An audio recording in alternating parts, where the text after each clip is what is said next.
sou Suzana Barelli, hoje é domingo e eu trago aqui para vocês um resumo do que foi notícia no mundo do vinho nessa semana que passou. E eu vou começar falando que sim, eu estreiei no CBN Brasil, eu sou a nova comentarista, colunista do Momento do Brinde, agora é Momento do Brinde com Suzana Barelli. E nessa primeira semana, o primeiro dia, eu expliquei um pouquinho o que eu vou fazer nesse espaço. Teve várias pessoas que acharam que ia ser vinhos e mulheres, então eu fui explicar que, obviamente, eu vou falar de vinhos e mulheres, é um tema que me toca bastante, eu acho que tem muita informação, tem notícia, tem história sobre isso, mas obviamente eu não vou falar só de mulheres no mundo do vinho. O tema da coluna é vinho e eu vou falar de tudo relacionado ao vinho, de negócios, de boas dicas, de personagens, de histórias, de notícias e tudo mais. Eu trouxe a notícia da Rota dos Vinhos em São Paulo.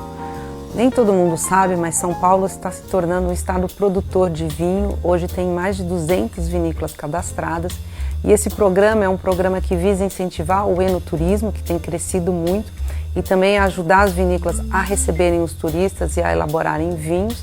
Foram criados 5 rotas em regiões tradicionais como São Roque e Jundiaí, que aí a gente fala de vinhos de mesa, mas também em regiões que têm elaborado vinhos de muita qualidade. Eu chamei a atenção para esse programa, que envolve ao redor de 60 das 200 vinícolas de São Paulo, e mostrando que o enoturismo está virando realmente um negócio. Para a gente aqui, para vocês que me escutam, que me assistem, é um turismo gostoso, né? Não tem vinícola feia, vamos dizer assim, é sempre um cenário céu aberto, gostoso, mas é também uma importante fonte de renda, um setor da economia que está crescendo. E na sexta-feira eu encerrei dando dicas, eu dei dica de um vinho em particular. A minha ideia é toda sexta-feira trazer uma dica de alguma coisa que eu fiz, que aconteceu no mundo do vinho, que eu acho que vale a pena para vocês seguirem. Na coluna Levant Filosofia, que sobe todo sábado no Paladar do Estadão, eu contei a história da necessidade do vinho do Porto de se diversificar. Por que eu falei isso? Se a gente pegar só os dados de Brasil, por exemplo, Portugal é o terceiro país no ranking de vinhos que o Brasil mais importa. Agora, entre o total de vinhos portugueses, apenas 5% em volume e 3% em valor são de vinho do Porto. E o texto coloca da necessidade das empresas que elaboram vinhos fortificados, são aqueles vinhos que a fermentação é interrompida com a adição de alguma aguardente, e são vinhos mais alcoólicos e às vezes com uma doçura residual. E esses vinhos têm um consumo em queda, infelizmente, né? O mundo moderno não permite mais um consumo tão grande desses vinhos. E aí o que essas casas, essas vinícolas estão fazendo?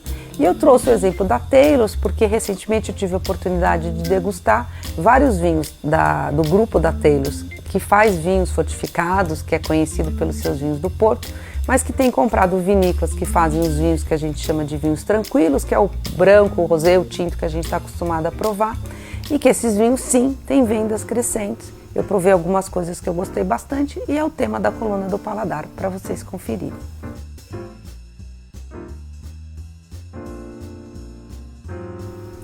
Eu tô com vinho tinto aqui, mas essa semana foi uma semana de muita degustação de champanhe e eu não vou reclamar.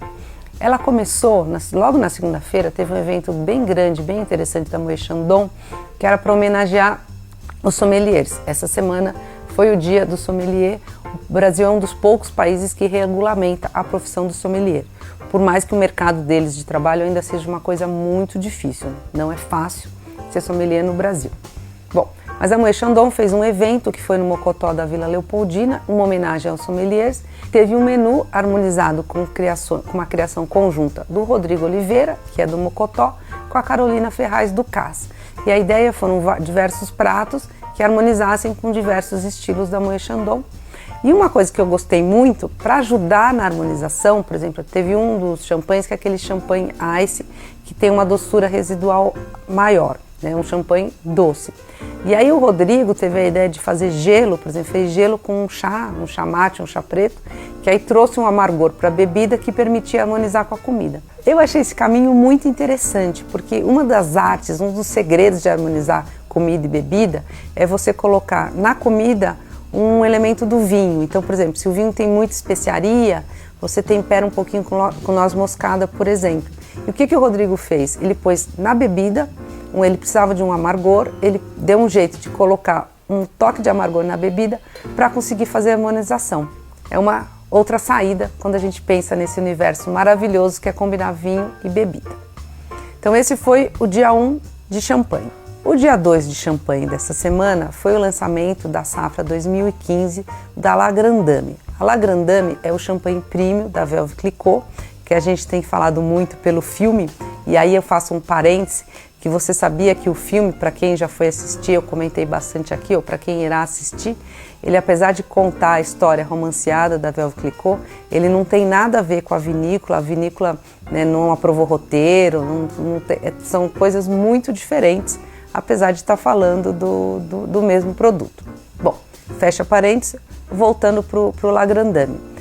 Em safras especiais, não todas as safras, a La Grande Dame ela é lançada, a última foi 2012, ou a penúltima, e agora chegou a 2015.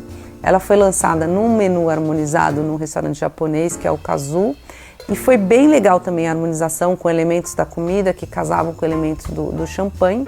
É um champanhe mais complexo e por mais que seja 2015, é de quase 10 anos, 9 anos, ainda é um champanhe jovem, assim, que eu até aconselho a guardar um pouquinho antes de provar. Gostei bastante da bebida. Outra degustação que eu queria contar para vocês foi a oportunidade de provar 6 safras do Pangea. O Pangea é um vinho chileno, elaborado na região de Apalta, apenas com a uva Syrah. E nesse projeto, o Felipe Toso, que é um enólogo que eu admiro bastante o trabalho dele, se associou com um outro enólogo, agora um australiano, que é o John Durval. O John Durval é responsável simplesmente, hoje ele é aposentado, mas ele é o cara que fez o Grange, o Penfield Grange, que é a grande referência em vinhos australianos. O Felipe é o principal enólogo da vinha Ventisqueiro, ele tinha essa vinha de Syrah e ele convidou o John Durval para fazer esse vinho a 4 mãos. É um belo vinho, a gente provou 6 safras, a gente não provou a primeira, que foi 2004, mas provou a segunda, que foi 2005, e provamos até a última, que foi 2021. 2021 é um vinho que ainda nem chegou no mercado brasileiro. E a ideia era perceber, acompanhar a evolução do vinho, que é notável, mas é interessante que os vinhos antigos, nessas safras mais antigas, elas envelhecem muito bem, e entender um pouquinho para que caminho está indo esse vinho. Foi uma espécie de uma masterclass, o Thiago Mendes da Enocultura também participou, então a gente ficou discutindo os caminhos do vinho, e o mais interessante é que eles querem frisar o Pangea como o Pangea. Eles não falam que é Syrah, inclusive no rótulo, se eu não me engano, nem tem essa informação, e nem falam de Apalta, que Apalta é uma região conhecida no Chile e uma boa vendedora de vinhos, vamos dizer assim. A ideia é focar no vinho, esse vinho único, e perceber a evolução dela, que foram tipo 3 décadas diferentes, né? A década de 2000, a década de 2010 e agora de 2020. Gostei bastante. Da notícia internacional, eu queria contar uma história da Zuccardi, da vinícola Zuccardi da Argentina, que eu descobri lendo um texto da Amanda Barnes, que é uma inglesa, que na verdade mora na Argentina, mas é uma inglesa, então é notícia bem internacional. E o que está acontecendo na Zuccardi? A Zuccardi, ela resolveu engarrafar os seus vinhos premiums com garrafas mais leves. A questão do peso da garrafa é uma questão muito relevante. A Jancis Robson, também inglesa, é uma pessoa que bate muito nisso. E ele vai começar com um dos vinhos premiums dele, que é a Finca Canal de Uco, que tinha uma garrafa que pesava 900 gramas e agora vai pesar ao redor de 570 gramas.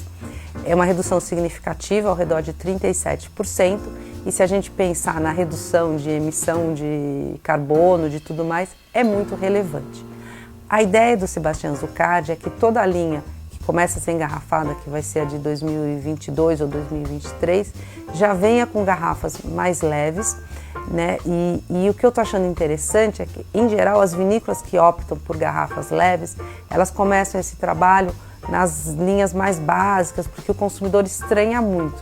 E ele decidiu começar nas linhas premium, mostrando que não é a garrafa que faz o vinho, o que é a mais pura verdade. É isso, espero que vocês tenham gostado das notícias, espero que vocês não torçam ao nariz para esses vinhos que têm garrafas mais leves, entendendo que o que vale é o conteúdo, não o vidro que está ali na embalagem. Bom, é isso, palpitem, assistam, comentem, curtam, tudo mais. E obrigada pela audiência.